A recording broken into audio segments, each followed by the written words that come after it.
41 seconds of silence, 52 million Americans watching. One word: insane. And Jasmine Crockett turned Donald Trump's Chicago crackdown into a national humiliation. Live inside the Capitol, she exposed masked ICE raids, families torn apart, and a president buried under 30 for criminal charges and 60 to courtroom defeats. The chamber erupted, the nation gasped, and Trump froze on live TV. If 41 seconds can silence a strong man, what happens when 330 million Americans finally rise together? Stay with us. This is a story worth every second of your time. Spotlights blaze against polished wood, the chamber transformed into a theater of war. No pomp, no ceremony, just a live broadcast that has gripped an uneasy nation. The banners across every screen scream: Crackdown hearing, Chicago under siege. Millions are watching. Families in South Side bars, veterans in Midwest diners, elders hunched over glowing screens in quiet living rooms. All waiting for what happens inside this room. Donald Trump leans back in his chair like a king surveying territory, lips curled into a smirk. Jim Jordan hovers close, whispering strategy like a corner coach before a brutal round. Their allies sit in a rigid wall, eyes gleaming with smug anticipation. On the table before Trump lies a crimson folder stamped Federal Deployment Directive. It's not just paper, it's the threat of mass agents storming American streets. Then the doors open. Jasmine Crockett strides in, not with ceremony but with fire. Her suit is sharp, her heels echo like drumbeats of defiance. She doesn't glance left or right. Her eyes lock on Trump as though she can burn through the shield of his arrogance. In that instant, silence thickens. Even the clicking cameras hesitate, as if the room itself recognizes a storm has just entered. The air crackles with tension. On split screens, live feeds show Chicago mothers clutching their children, pastors outside churches, protest signs rising like fists against the skyline. The contrast is brutal. One city bracing for invasion, one chamber bracing for confrontation. Jasmine sets down her binder thick with affidavits, crime data, and eyewitness accounts. Her hands don't tremble. She has seen this before. ICE raids tearing fathers from families, detainees left shivering on concrete floors. She carries their voices with her like armor. Trump chuckles, the sound smug and hollow. Chicago begged for my strength, he says loudly, so the cameras will catch every syllable. And I will give it to them, whether they like it or not. His words drop like gasoline. The chamber stirs, restless. Jasmine doesn't flinch. She rises from her chair, palms flat on the table, leaning forward until her voice slices the silence. Strength, her tone whips through the room. Strength is feeding children, not kidnapping them. Strength is building safety, not unleashing masked cowards on our streets. Then she slams her folder against the desk, the crack echoing like a gunshot. Her voice climbs, fierce and unyielding. This is insane. This is unconstitutional. And America will not be occupied by its own government. The chamber explodes with murmurs, gasps, scattered applause. Camera lights flare, catching Trump's jaw tightening, his smirk evaporating into something colder. For a fleeting moment, the nation holds its breath. Is this the beginning of Trump's unraveling, or the spark of something far more dangerous? And in that suspended silence, the only question that matters lingers like smoke. Can one woman's defiance stop the march of authoritarian power? Trump leans into the microphone, his voice dripping with contempt. Chicago begs for my strength, and you. He pauses, letting the smirk linger. You're too weak to face it. The words slice through the chamber like a blade, designed not just to wound Jasmine but to signal dominance to millions watching at home. Gasps ripple across the room. Jordan grins like a boxer's trainer, certain the first punch has landed. But Jasmine doesn't flinch. She straightens, her binder still pressed under her palm, and her eyes blaze with something that makes the cameras tighten their zoom. Weak, she spits, her voice sharp as glass. You call ripping fathers from their children's strength. You call locking women on cold concrete for days without blankets law and order. She flips open a page, photos of overcrowded detention cells, affidavits of ICE brutality shoved into the record with a crack of paper that sounds like a gavel. The chamber recoils. Trump waves a hand, dismissive, fake sob stories. The only numbers that matter are the bodies stacking up in Chicago streets. He leans back, feeding on the tension, his smile widening. But Jasmine strikes back with steel in her tone. Numbers. Then let's talk numbers. Violent crime in Chicago is down 12%. Homicides dropped nearly 200 from last year. Yet your ICE agents have dragged more than 600 residents into unmarked vans. Ordinary people, citizens, neighbors, and you dare call that safety? The words explode, her voice climbing with righteous fury. Brandon Johnson rises from his seat, his voice steady but burning with history. Chicago knows this playbook, we've seen it before. The Pullman strike, 1894, federal troops sent to crush workers, to spill blood on our streets. Trump, you're not protecting us, you're repeating history's darkest chapters. The reminder lands heavy. For a moment, the entire chamber feels the weight of ghosts, the echo of bayonets and broken bones. The cameras cut to Chicago itself, a bar on the south side, every head turned toward the TV, fists clenched around beer glasses. A grandmother in Rogers Park, tears streaming as she whispers, she's telling the truth. Students in dorms shouting at the screen, their chants bleeding into the broadcast feed. No occupation. No occupation. Across the country, social media erupts. Hashtag Crockett vs Trump trending within minutes. Hashtags pulsing like the heartbeat of a nation divided. Trump scoffs again, his voice dripping venom. Chicago doesn't need your lectures, it needs control. And I will deliver it. His arrogance radiates, daring her to answer. Jasmine steps forward, her hand slicing the air, her words ringing with fire. Control, she thunders. No. What you want is submission, and Chicago does not kneel. Not in 1894, not today, not ever. The chamber ignites shouts, applause, chaos rolling like thunder under marble arches. The cameras shake as if the building itself can't contain the eruption. And yet, amid the storm, one question grips every living room, every diner, every phone screen across America. Will Trump's lies overpower the truth in this chamber, or has Jasmine just lit the fuse that could bring his empire crashing down? Jim Jordan suddenly lunges forward, his voice rising above the storm. This isn't about justice, it's about chaos. Democrats want chaos, they thrive on it. They need the streets burning, so they can cling to power. His words crack like a whip, designed to turn fury into fear, to twist the narrative before Jasmine can breathe. Cameras swivel, catching his flushed face, veins cold at his temple, as the Republican bench roars in approval. For a flicker, it feels like the tide could shift. Jasmine turns, slow but lethal, the chamber tightening around her pivot. Her voice lands like a hammer on stone. Chaos. Chaos is masked men dragging citizens into unmarked vans. Chaos is children left crying in doorways because their fathers were disappeared. Chaos is your America. Congressman, gasps erupt.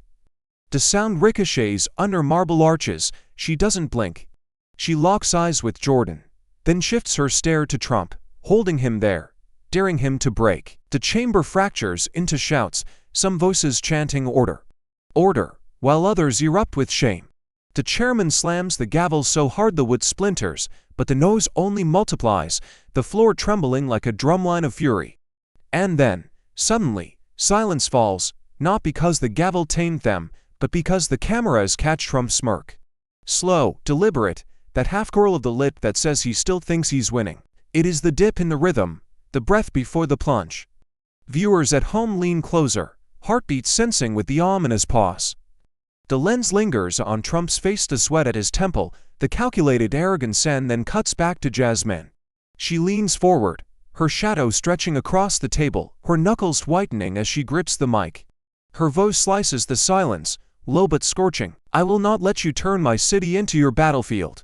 You can lie to the cameras, you can smirk at the pain of families, you can order men in masks to storm our neighborhoods. But hear me now, Chicago is not your playground, and America is not your war zone. Her words land like thunderclaps, rattling through every speaker, spilling into bars, classrooms, kitchens across the country. The tension is unbearable, the air thick with the scent of confrontation that cannot be walked back. Trump adjusts his tie, but his smirk falters, just slightly.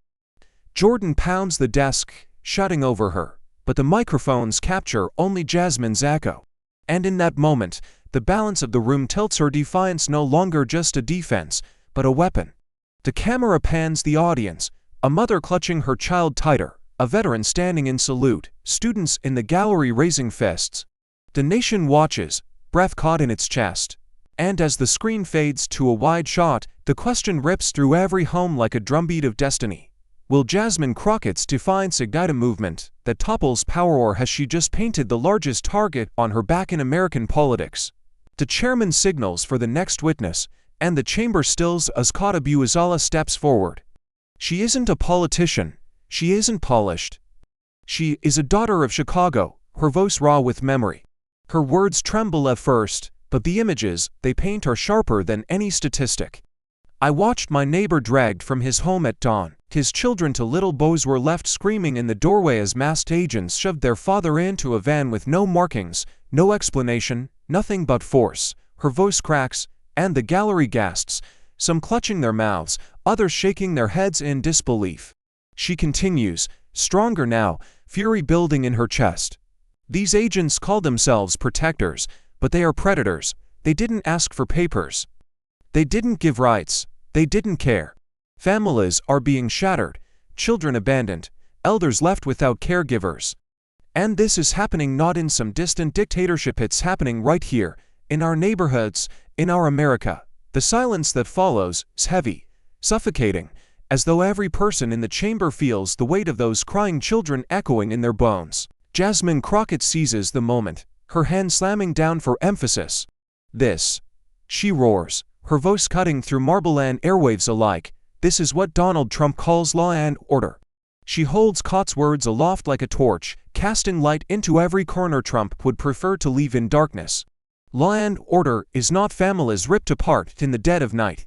Law and order is not citizens treated like criminals for existing. Law and order does not wear a mask to hide its shame. The chamber shudders under her defiance, reporters scribbling furiously as the feed flashes across the nation. Trump leans back, scoffing loudly, his voice dripping with disdain. Fake tears. Every time the cameras roll, Democrats drag out some sob story to tug at heartstrings. But the only thing America needs is control, the rest, pathetic theater. His allies chuckle under their breath, the sound chilling in its cruelty. The camera zooms tight on Jasmine's face, her eyes burning, her jaw clenched, her rage barely contained. The gallery murmurs, a wave of unease rolling through spectators.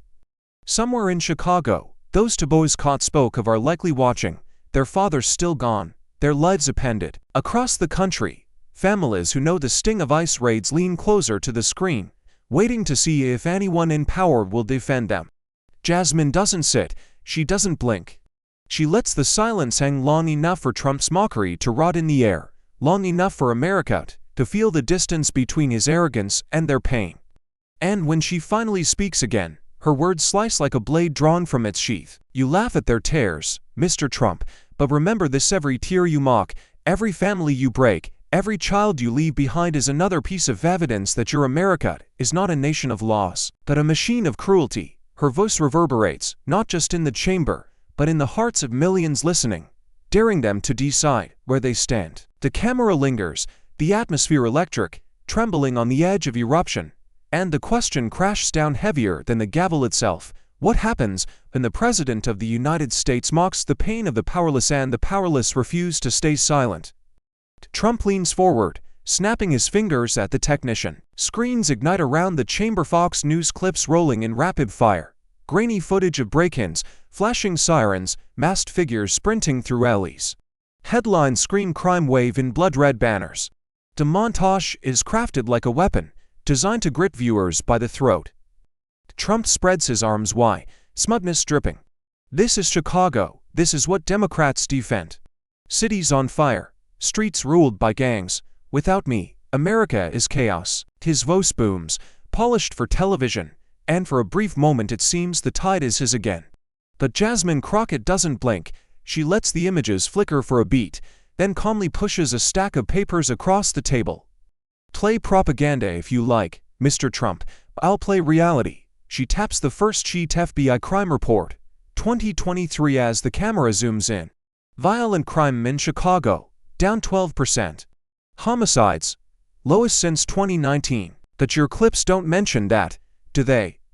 Because truth doesn't sell fear, the chamber murmurs, the air tightening as facts slice through spectacle.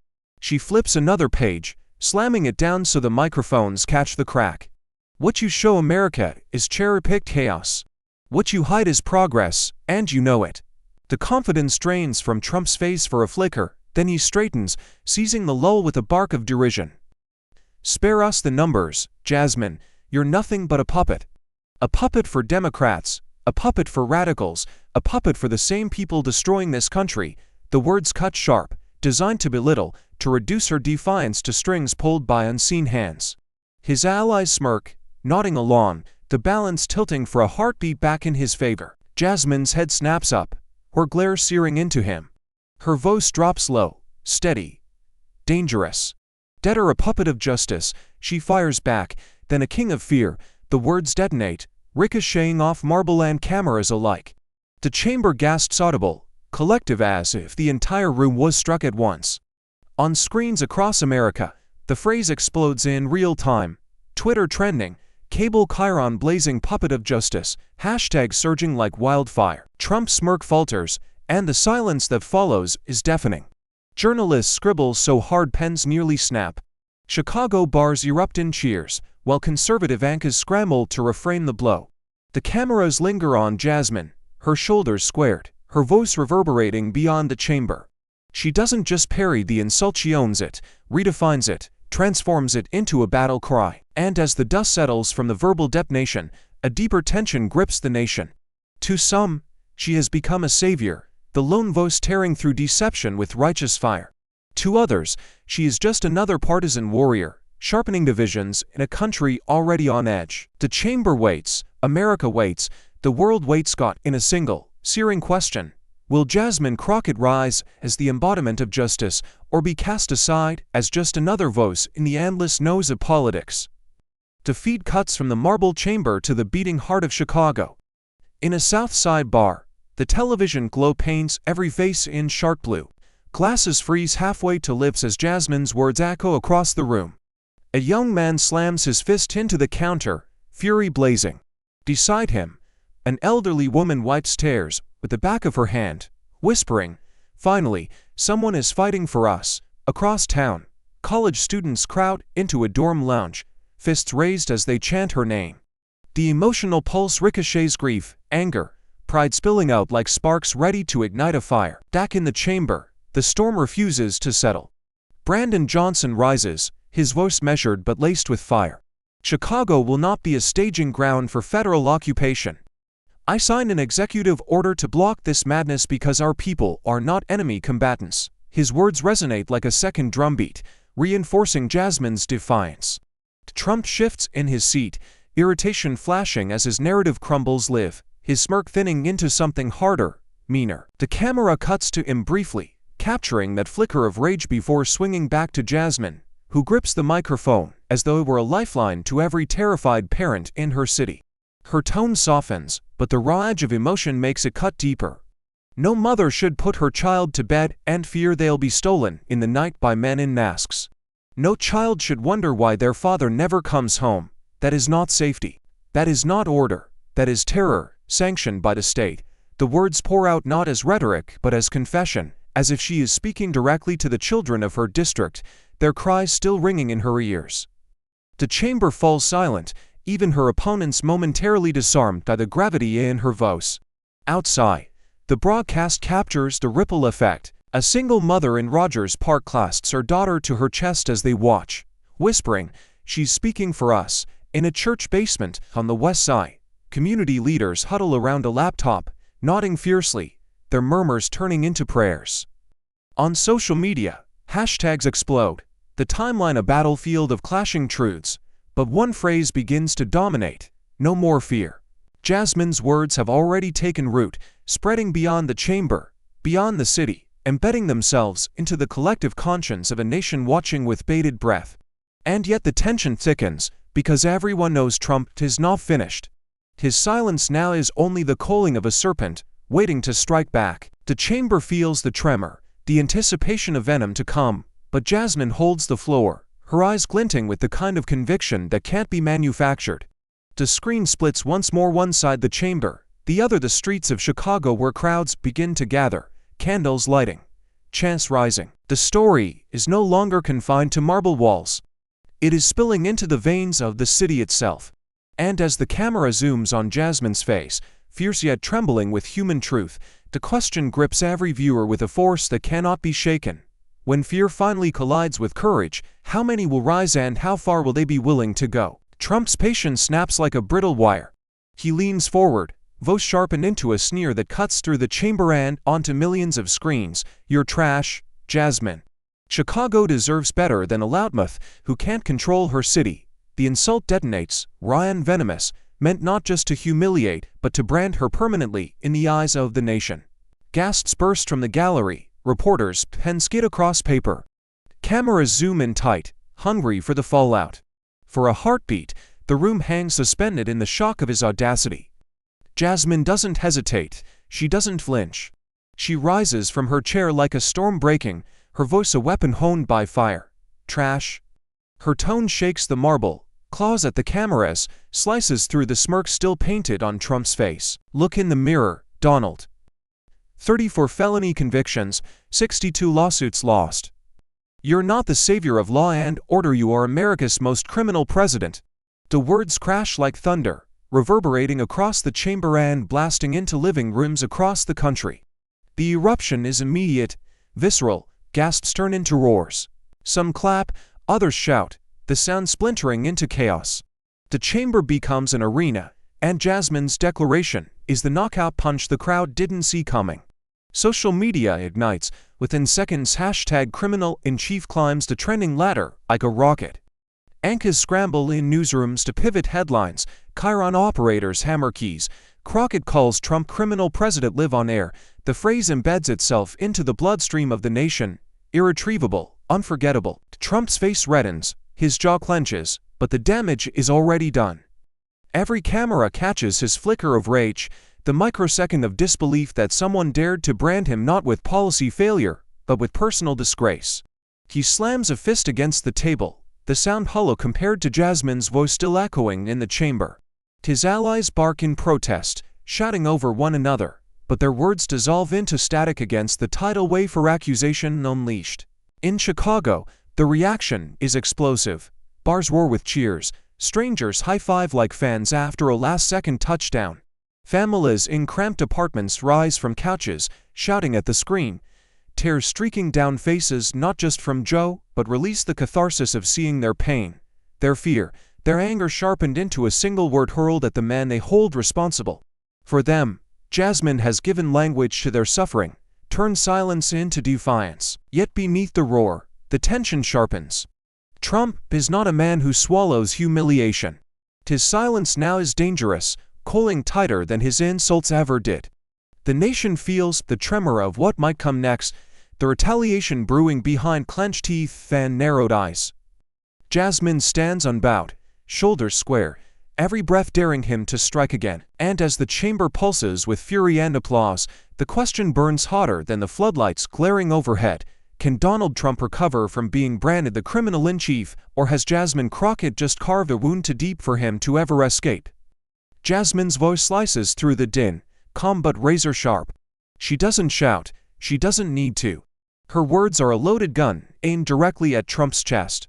"Mr. Trump, name one city, just one, that has asked you to send in troops." The chamber freezes. The challenge is so precise, so surgical, that the silence following it feels preordained. Cameras zoom in, lenses tightening on his face as if the nation collectively leans forward to catch his answer. But the answer never comes. Trump's lips part, then shut. His tongue presses against his cheek, buying time. His gaze flickers from Jasmine to the papers before him, then to Jim Jordan at his side, searching for a lifeline. None appears. Seconds stretch into eternity. Beads of sweat gather on his temple, sliding slowly as the hot lights bear down. He shifts in his chair, adjusts his tie, drums his fingers, but still, no words. The silence becomes his own presence, heavier than any insult, louder than any threat. 41 seconds. Each tick of the clock is a hammer strike, branding weakness onto a man who built his empire on bravado. The chamber's oxygen seems to vanish. Reporters hold their breath, pens suspended midair. Viewers at home sit forward, eyes wide, mouths ajar. It is no longer about policy. It is about the spectacle of power collapsing in real time. Then the murmurs begin, a low rumble from the gallery, rising like distant thunder. One voice shouts, "Answer," another joins, then another. Within seconds, the chamber erupts into a chant, "Answer! Answer! Answer!" rolling like a tidal wave against the marble walls. The gavel slams, but its rhythm drowns under the roar. Every microphone, every camera is pinned on Trump's silence, amplifying it until it is deafening. Jasmine doesn't move, doesn't blink. She lets the chant swell around her like a chorus of validation, her eyes locked on his face, her expression carved from iron. It is her silence now that dominates, her stillness magnifying his paralysis. Trump, the self-proclaimed strong man, looks small, cornered, exposed. For the first time, his swagger has no stage, his words no escape. On screens across America, hashtags ignite like sparks, hashtag for 1 second, hashtag no answer, hashtag Trump frozen. Clips slew endlessly online, silence turned into evidence, into ridicule, into history. In Chicago bars, crowds rise to their feet, pounding tables in rhythm with the chant they see on TV. In classrooms, in factories, in living rooms, the question hangs, undeniable, damning. Trump finally reaches for the mic, but his hesitation has already written the headline. Whatever words come now will arrive too late, drowned in the echo of what he refused to say. Jasmine tilts her head slightly, a faint glimmer of satisfaction in her eyes, as if she knows the silence was her greatest weapon. And as the no swells into chaos, as the chant shakes the very chamber designed for order, a single truth crystallizes for all to see. Did Donald Trump's 41 seconds of silence just expose everything he has tried so desperately to hide? The chamber is still quaking from Trump's 41 seconds of silence when Jim Jordan suddenly lunges into the gap, his voice rising like a siren. He jabs a finger toward Jasmine, desperate to redirect the blow. This is a circus. This isn't about protecting families, this is about Democrats staging theater for cameras, feeding chaos to America. You're a disgrace, Crockett, you're nothing but noise. His face burns crimson, spit catching the microphone as he pounds the table with rehearsed rage. The Republican bench erupts in support, slamming their hands on wood, trying to drown the lingering echo of Trump's collapse. For a moment, it seems the shield is working, the tide shifting. Jordan paces like a dog on a short leash, his voice cracking with the effort to make his fury believable. Cameras swing to Jasmine, hungry for her reaction, the entire chamber bracing for collision. Jasmine waits, letting him bark, her posture unflinching, her silence deliberate. When she finally leans forward, her tone drips with mockery so sharp it cuts deeper than shouting ever could.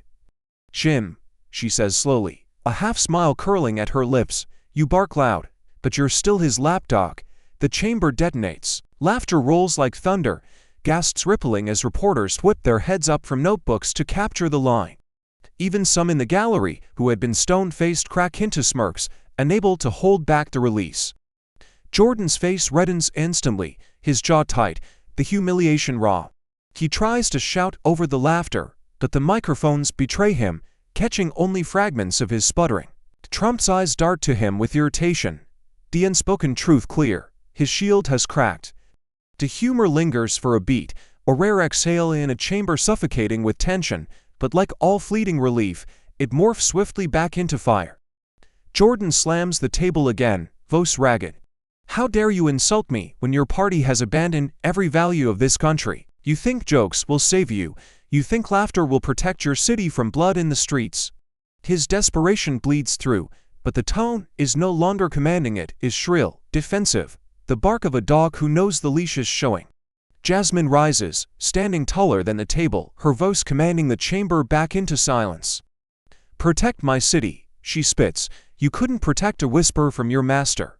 Every time he stumbles, you leap to catch him, not because you believe in law, not because you care for order, but because you're terrified the truth will expose you too. You don't defend America, Jim, you defend his ego." The room shudders, reporters' fingers fly across keyboards.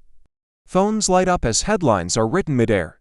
Crockett calls Jordan Trump's lapdog live. Social media ignites again, clips looping, hashtags spiking. Jordan slouches back, furious, diminished, a man who thought he could shield Trump but has become collateral instead. And as the laughter fades into tension once more, as the fury swells back to the surface, the chamber collectively wonders, Can the shields of the GOP withstand Jasmine Crockett's fire, or will they burn down with the man they swore to protect? The chamber, still vibrating from Jasmine's takedown of Jordan, sinks into a tense silence as she shifts gears. Her voice softens, not with weakness, but with the heavy gravity of history pressing down. She opens a worn folder and slides out a faded photograph, black and white, grainy, but unmistakable. Chicago has been here before, she begins, her tone low, deliberate. 1894, the Pullman strike, workers demanding dignity. Families asking for food, not scraps. And what did Washington send them? Not relief, not justice, bayonets and bullets. The image flickers on the screen above, provided by the hearings technicians. Rows of soldiers standing over sprawled bodies, smoke curling into the sky, women kneeling in the dirt beside the fallen. The gallery shifts uneasily. Even hardened reporters lower their pens. Jasmine lets the weight of the image hang before she speaks again. Dozens were killed, hundreds were injured, their crime. Asking to be treated as human beings, she closes the folder, but her eyes don't waver. And now, Donald Trump proposes to march federal troops back into Chicago, not to protect, not to heal, but to crush, to terrify, to dominate. Different century, same brutality. The only thing that's changed is the face sitting in the White House. The words land like blows, slow and devastating. The earlier frenzy of insults and laughter is gone, replaced by a sobering reminder that this fight is not just about politics, but survival against the repetition of America's darkest mistakes. Trump scoffs, shifting in his chair, but for once he doesn't interrupt. The cameras zoom in, capturing his tightened jaw, the twitch at his temple. He knows the power of history and how damning it looks when woven against his own threats. Jasmine grips the mic with both hands now, her voice swelling again, rising from the solemn to the fierce. Authoritarians always pick Chicago first. Why? Because we are a city of workers, of immigrants, of people who refuse to bow. They think breaking Chicago means breaking America. But let me make this plain: Chicago does not break. Chicago fights back. The chamber stirs, murmurs swelling into scattered applause, the energy building again, flickering from despair into defiance. Outside, cameras capture crowds gathering in the city itself. Protesters hold up signs that read "Not 1894, not again," and Chicago resists. Candles are lit on sidewalks where ICE vans have been spotted, mothers clutching photos of loved ones already taken. The past bleeds into the present, and Jasmine's voice ties them together like a wound that refuses to close. She leans forward, eyes drilling through the cameras, her words now aimed at the nation itself. We remember the blood on our streets, we remember the soldiers sent to silence workers' voices. And we remember that those in power always think fear will win. But history is not fate. History can be broken. The air quivers, thick with suspense, as the screen splits between the chamber and the candlelit vigils in Chicago. And the question, sharp as a blade, slices through every household watching. Will America allow history to repeat on Chicago's streets, or will this be the moment we finally break the cycle of blood and silence? The next witness steps forward, her hands trembling as she clutches the microphone. She doesn't read from notes, she doesn't need to. Her eyes are wet, her voice raw. They came at night, she says, her words dropping like stones. Black masks, no badges, no names. They grabbed my sister off the street.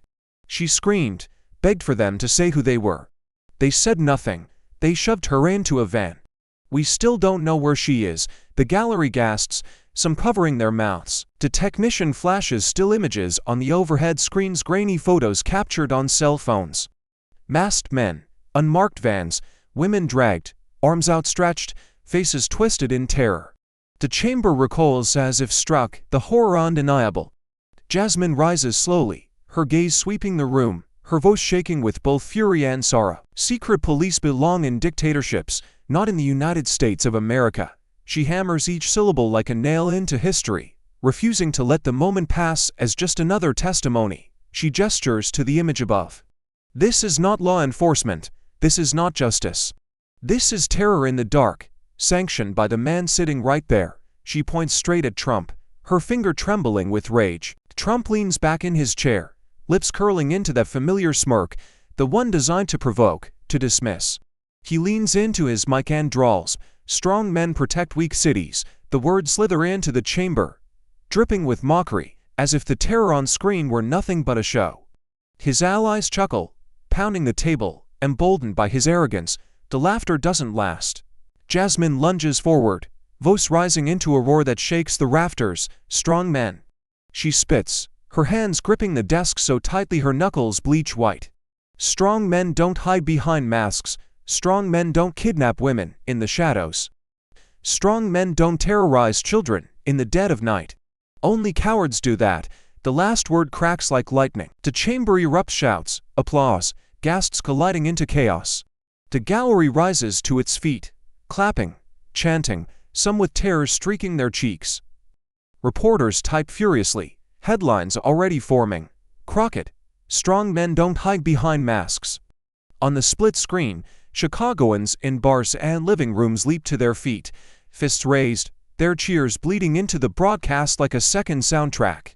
For the first time that night, outrage transforms into defiance, despair into hope. Trump's smirk falters, he shifts in his seat, adjusts his tie, glances at Jordan as if searching for a shield.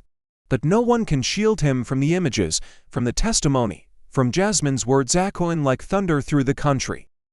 The mask has slipped not from the agents on screen, but from the man defending them. And as the chants swell louder, shaking the chamber walls, the nation feels the stakes tighten like a noose. The question no longer belongs to the politicians or the pundits. It belongs to every viewer staring into the glow of their screens. How far will Donald Trump push his secret police? And how long will America allow him to?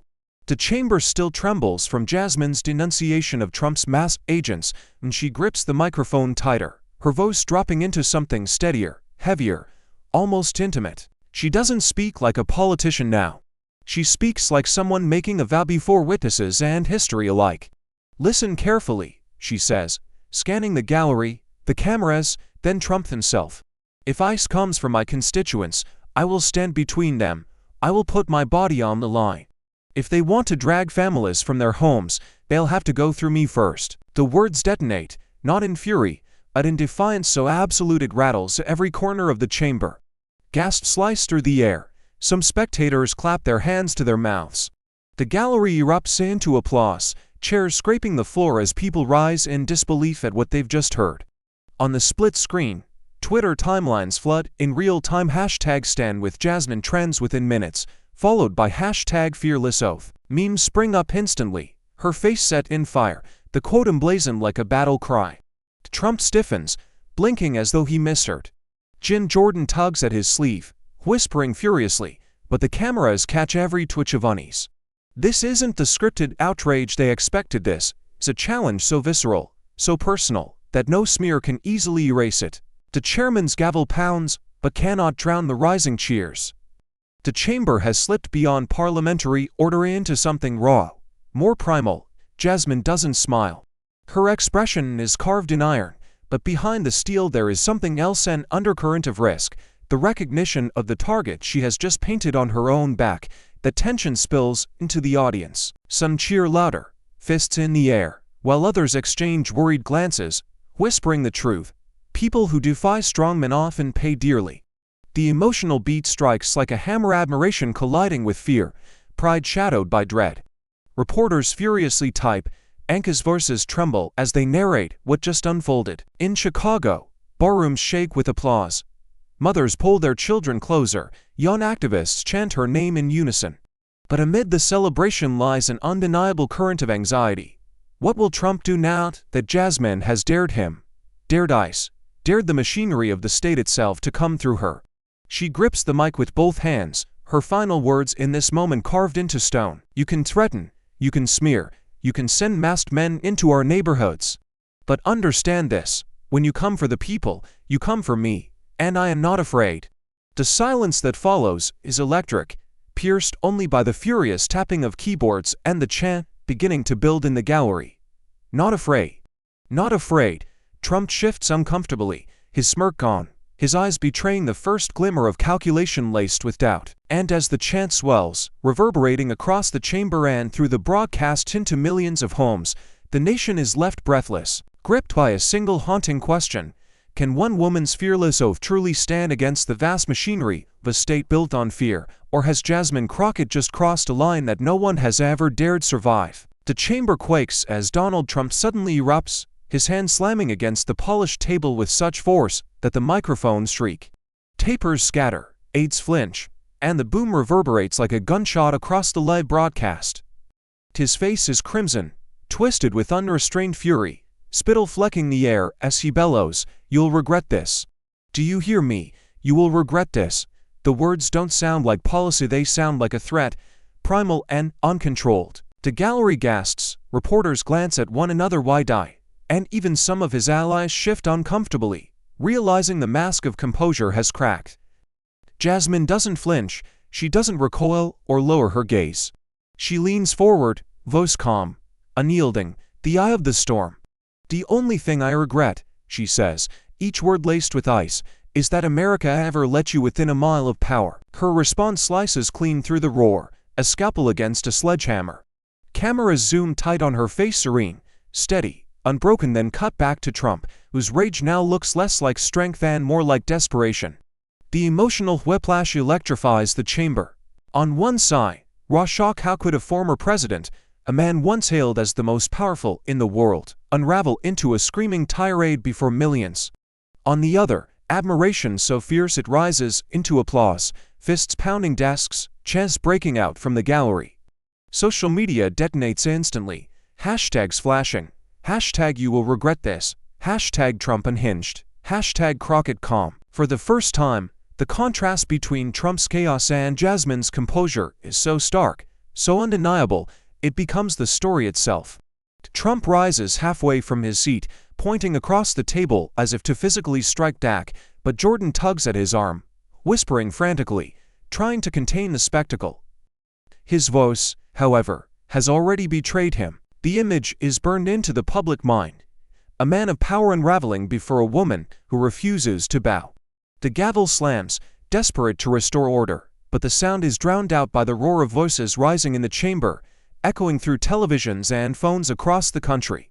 Jasmine holds the mic again, her tone sharpened, her gaze unwavering. "Threaten me all you want," she declares, her words cutting through the cacophony. But threats don't erase convictions. Threats don't erase crimes, and threats don't erase the truth. Her voice doesn't rise to match his, it doesn't need to. Her restraint becomes its own weapon, her steadiness the dagger that twists deepest. The chamber quiets, but it is the kind of quiet born not of peace but of tension so thick it presses against the lungs. Trump seats, his chest heaving, his fists clenched white, his voice caught between another outburst and the recognition that he has already exposed too much. The camera lingers on his trembling hand, the sweat streaking his brow, the fury boiling without words. And as America watches, suspended between horror and awe, one question reverberates louder than the gavel, sharper than any insult, heavier than any silence. Is this the unraveling of Donald Trump before the eyes of the nation, or just the beginning of something far more dangerous? Outside the Capitol, the air itself shakes. Outside the Capitol, the air itself shakes. Protesters pack the streets, their chants thundering against the barricades. No occupation, no police state. The words roll like waves, banners snapping in the wind. Hands off Chicago, justice, not fear.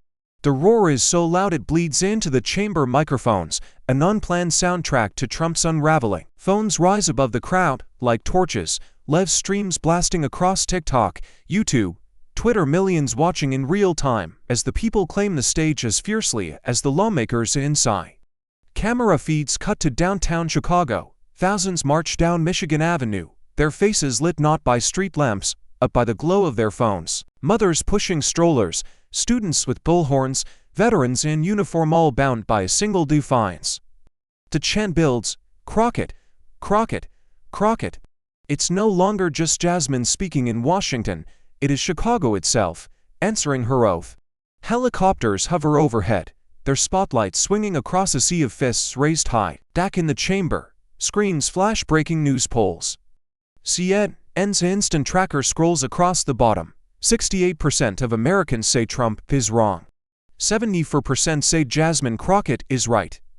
The numbers detonate across social media, retweeted, screenshot, plastered on every platform. Anchors gasp live on air, calling it a political earthquake. Even the chairman pauses, eyes widening at the surge of public verdict crashing into the room like a tidal wave. Trump shifts uncomfortably, his eyes darting to the screens, the first hint of fear leaking past the mask of rage. The rhythm of the night shifts. For the first time, despair gives way to hope. The protesters outside grow louder, their chants timed to the news ticker, their voices swelling each time Jasmine's name trends higher. In a South Side bar, patrons stand on tables, shouting the poll numbers like they've just won a championship game. In quiet living rooms, grandparents smile through tears, whispering to their children, "She's not alone." "We're not alone." Jasmine watches the feed, her expression unchanging but her grip on the mic tightens.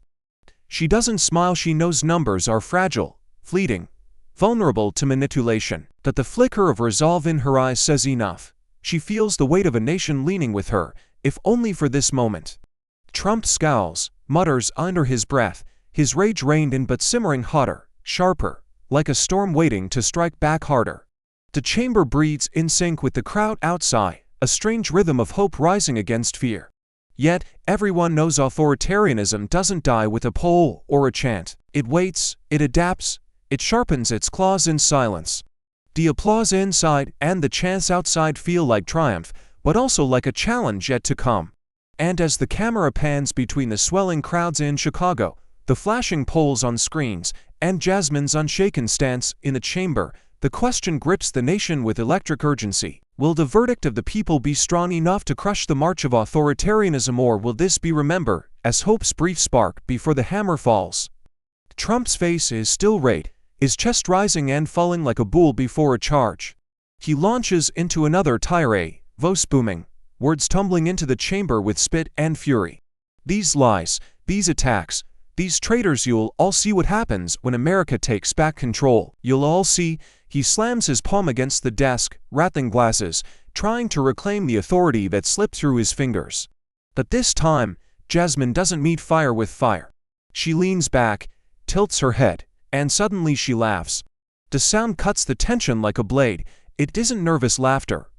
It's bold, sharp, deliberate, ringing across the chamber with a defiance that no chant could match. She shakes her head slowly, smiling like a teacher tired of a child's tantrum. "You sound less like a leader," she says, her voice steady and mocking, and more like a toddler denied candy. For a split second, there is stunned silence. And then eruption. The chamber bursts into laughter, the sound rolling like thunder under the marble dome. Even some who rarely oppose Trump can't suppress their smirks. The gallery howls, reporters cover their mouths, and the roar of amusement floods into living rooms across America. Hashtags spike instantly.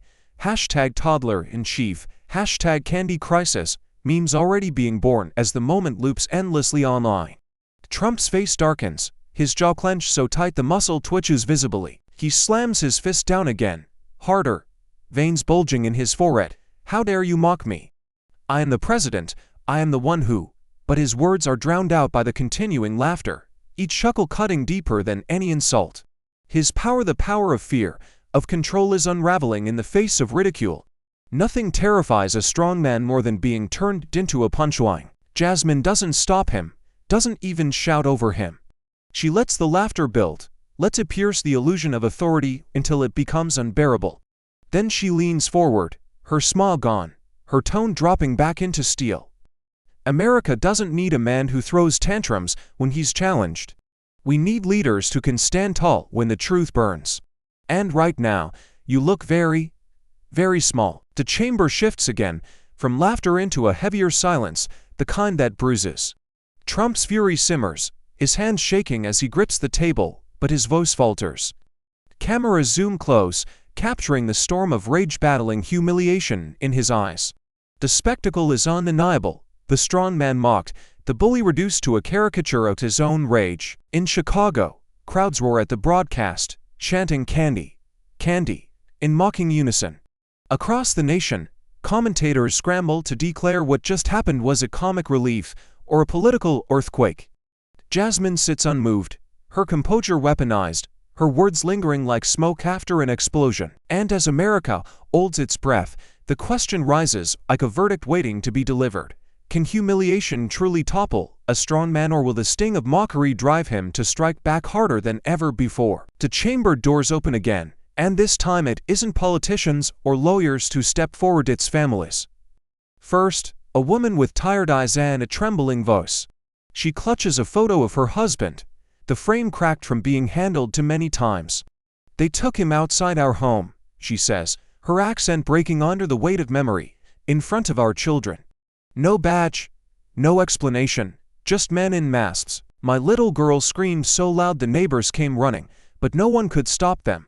He never came back." Her voice falters, the photo shaking in her hand, and the gallery falls silent except for the sound of muffled sobs. A second witness stands, a teenage boy, his voice raw, unpolished, but burning. "My father was deported last year.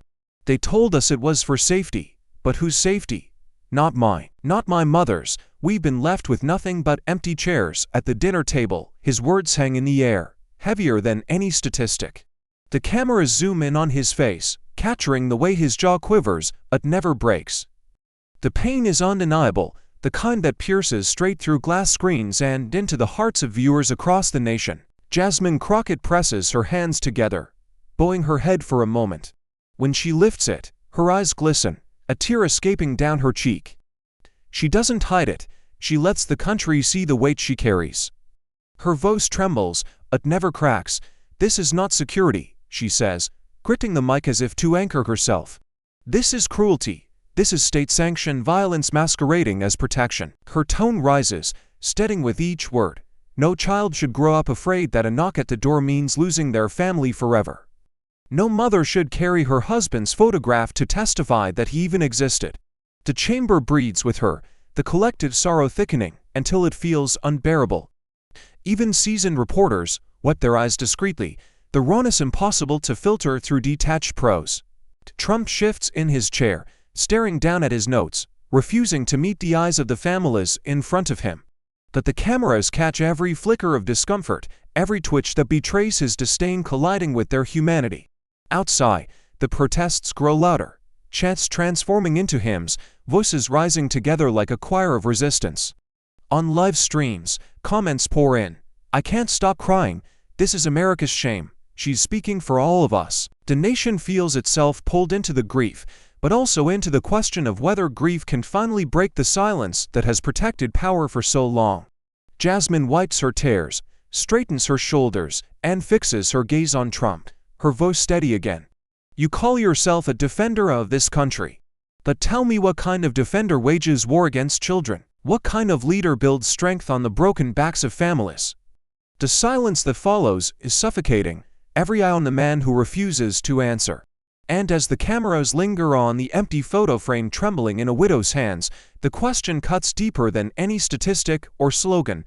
Will America look away from this cruelty once more, or will it finally confront the pain it has allowed to fester in its own streets? Trump seizes the microphone again, his voice booming with the force of a man trying to claw back control. "I offer strength," he declares, stabbing the air with his finger, his words ricocheting off marble walls. "She offers weakness. Chicago is drowning, and Jasmine Crockett wants to hand out blankets. Will I bring law and order?" He leans back, smug, letting the echo of his proclamation hang like a verdict. His allies pound the table, nodding in lockstep, the sound a hollow chorus meant to project inevitability. But Jasmine doesn't flinch. She rises slowly, measured, her presence filling the chamber. Her voice cuts through his bluster with a clarity that shakes the silence back into submission. "Strength?" she asks, her tone sharp but steady. "Strength is feeding children, not kidnapping them. Strength is building trust, not burning neighborhoods. Strength is protecting families, not ripping them apart in the dead of night." Her words land with the weight of a hammer, each syllable striking harder than the last. The chamber stirs, gasps rolling like thunder. Trump's smirk falters, but he masks it quickly, leaning forward to glare at her. "You call compassion strength," he spits, "but compassion doesn't keep order, compassion doesn't stop bullets. Strength is fear, and fear keeps people in line." His words hang heavy, a naked admission broadcast to millions. Jasmine steps closer to the mic, her eyes flashing. Her voice surges now, no longer calm but aflame with righteous fury. "Fear is not strength. Fear is the last refuge of tyrants. Fear is the mask you hide behind, the chain you use to bind the powerless. But hear me now, Chicago is not afraid of you. America is not afraid of you. The gallery erupts, applause exploding like gunfire, shots of "that's right" cutting through the air. The gavel pounds, but cannot suppress the wave.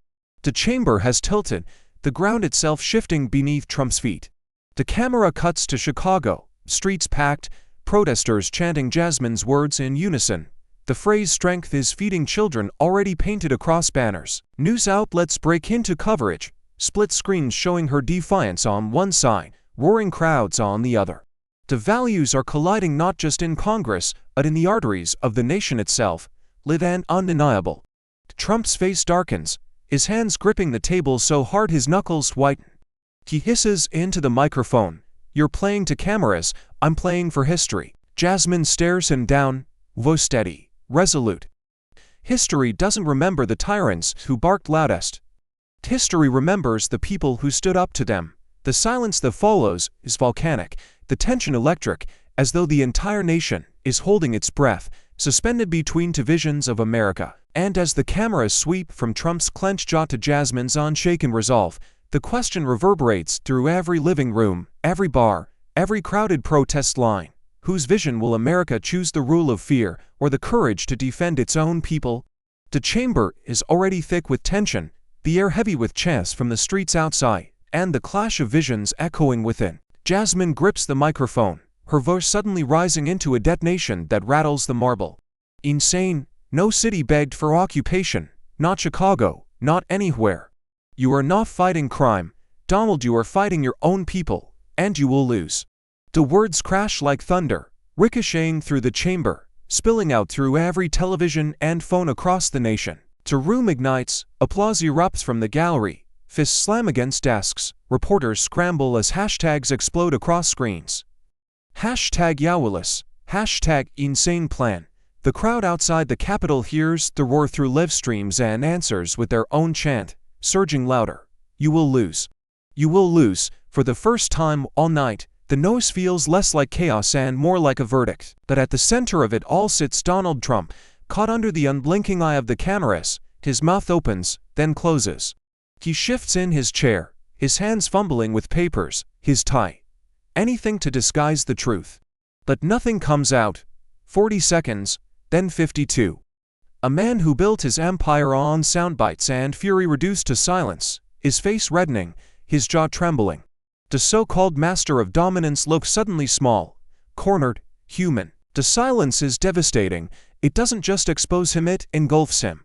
Every second stretches like an eternity, every tick of the clock hammering home the collapse of control. Viewers across America lean closer to their screens, astonished. In bars, in classrooms, in living rooms, strangers turn to each other with disbelief. He can't answer her, he is nothing. Even some of his staunchest allies in the chamber avert their eyes, unwilling to be caught on camera witnessing their leaders unraveling. Jasmine doesn't gloat, she doesn't move. She simply holds his gaze, steady as steel, her silence now louder than his. The power has shifted, visibly, irreversibly. Trump's myth, that of the untouchable, unstoppable strongman, fractures under the weight of a single unanswered question. And as the chamber hangs in stunned awe, America confronts the spectacle with a question that pierces deeper than applause or outrage. Is this the moment Donald Trump's myth finally collapses, or the instant before he strikes back with a vengeance the nation has never seen? The cameras pull away from the stunned chamber and cut to living rooms, bars, and crowded sidewalks across America. In Chicago, a mother clutches her child, then sobs, not from fear this time, but from release, as though someone finally spoke the words she's carried for years. In Detroit, veterans rise slowly to their feet, saluting the television. In New York, college students sleep onto tables in dorm lounges, fists pumping as chants of Crockett, Crockett, rattle the walls. On the West Coast, an elderly couple clasps hands, eyes wet, whispering, "We thought we'd never see someone stand like this." The reaction is raw, unfiltered anger boiling, tears streaming, applause erupting in kitchens and sports bars, all connected by a single broadcast. Inside the Capitol, the chamber still buzzes with disbelief, but Jasmine Crockett gathers her papers, shoulders squared, eyes unyielding. She doesn't gloat, doesn't glance back at the man she left silent for 52 seconds. She simply rises and walks out, her stride steady, her chin lifted high. Every camera follows her exit, capturing the silhouette of a woman who came as a representative but left as something more: a symbol, a spark, a threat to power. The nation watches in collective catharsis, but also in unease. Social media surges with clips, hashtags, and memes, but beneath the noise lies a deeper current. What happens now? The strong man has been mocked, cornered, humiliated on live television. The people have tasted truth, unfiltered and undeniable. But truth has a cost, and everyone knows it. And as Jasmine disappears behind the heavy doors, the question crackles across the airwaves, heavier than the cheers, sharper than the laughter, deeper than the tears. What happens to a nation after it hears the truth, and can it survive what comes next? Flashbulbs ignite like lightning as Jasmine Crockett steps through the Capitol doors into a wall of cameras and microphones. The crowd of reporters shoves forward, their questions overlapping in a frantic chorus. But she raises a hand and the nose falls into a taut hush. Her voice, steady but fierce, slices through the night air. No president is above the law. No city is below protection.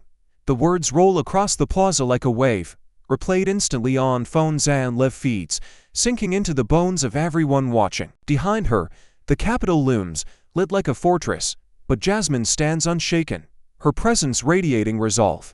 This is not about party. This is not about power. This is about who we are as a nation. If we allow fear to define us, if we let silence consume us, then we have already lost. But if we fight for one another, if we defend the least among us, then no authoritarian can stand. Her words aren't shouted, they are carved, deliberate, every syllable striking with the weight of inevitability.